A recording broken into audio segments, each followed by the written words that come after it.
What is going on? Today we are jumping back to the Travelogue in Redding, California, working with Dutch Bros. I hope you guys enjoy this one. Some epic adventures right now. Let's go. And to think that we literally almost stayed back at the Airbnb to just work.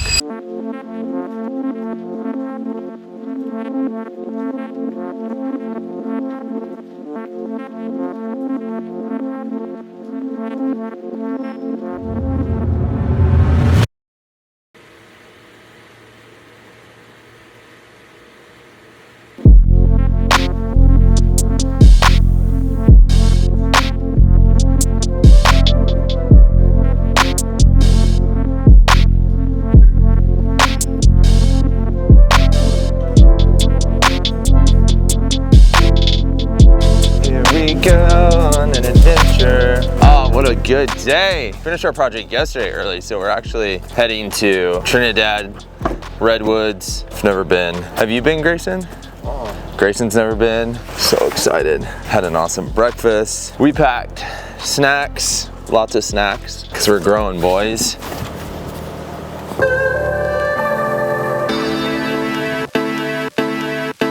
If nothing provokes the emotion of fear, you just don't get it. You don't understand life. You don't know the reality of what's going on out there. See, it's not cynics and skeptics who see the danger. It's people who have a realistic perspective on reality. And if you think that courage will somehow eliminate the emotion of fear, you don't understand. You will feel fear regardless. So if you're gonna feel fear if you live a life of fear, and if you're gonna feel fear if you live a life of courage, why not live a life of courage anyway? We just hit the coast in Northern California and we are gonna stop in Trinidad. I've never been here before. And explore, check it out. Hopefully explore around the beach, get some cool photos, do a photo walk, and then maybe find a coffee shop, hit up some coffee, and then scoot over to the Redwoods and then make our way back to Redding.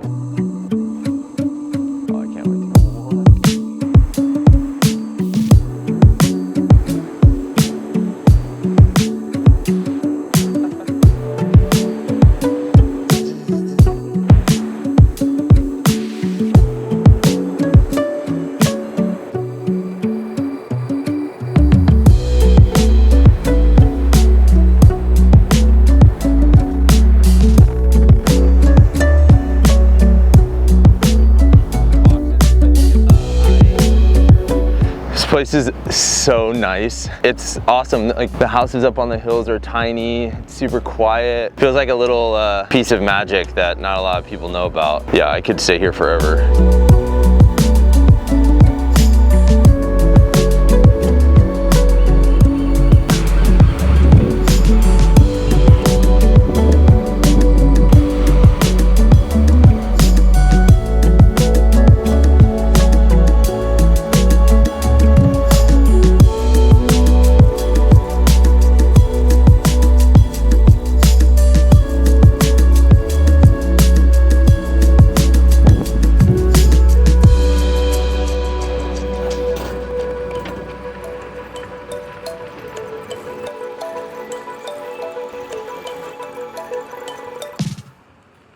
No one cares about your story. They care about their story. And if they can see themselves in your story, then they will care about your story. But if all they can see is you in your story, they won't care about your story. So the key to crafting a great story is making it profoundly human, where everyone can see themselves in it. I think actually the greatest hindrance is the fear of other people's opinions. And if we could just stop living a life of obligation and start living a life of intention, it would change everything. If we could begin to tell our story from what is true to us without factoring in how will other people feel about it, you're going to tell the most powerful story.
This is so wild. And to think that we literally almost stayed back at the Airbnb to just work. This is 3 hours from where we were, 3 hours. And we got to go to Trinidad, which was insane. And then the Redwoods. It's funny how if you just put a little more effort into figuring out how you want to spend your time and use your time, the fruit you get to reap from that is wild. I mean, for 3 hours, I got to see the Redwoods. I've never seen the Redwoods before. I hadn't been this far north up the coast in, I don't know, 10 years. I just can't stop thinking about how like it really doesn't take much effort to get a lot out of your time. It's funny, Grayson and I were even talking about cooking our own food and having like kind of a normal routine for wherever we're at, instead of traveling and then getting home and just feeling like, oh, like I got to recover from this trip. It took a little bit more time and a little bit more effort, but we've cooked all of our meals. We bought all of the food. We've exercised every single day. It truly has felt like digging in roots to somewhere we've never been, and it's made this trip way more enjoyable. And I actually feel like I'm going back home like more fit and healthy than I came. So that's a huge plus, because usually when you travel, it's like you come back and you feel like crap. You gotta like, oh, I need a detox for a week or two because I've been traveling this last week. And this trip has definitely not felt that way. So something I'm gonna take away definitely is just put a little bit more effort into the time that you're spending, you're planning, and it goes a long ways. Super pumped. But look at this, I feel like I'm in a jungle. There's gotta be like fawns or like magical creatures around here or something. Just waiting for a troll to pop out.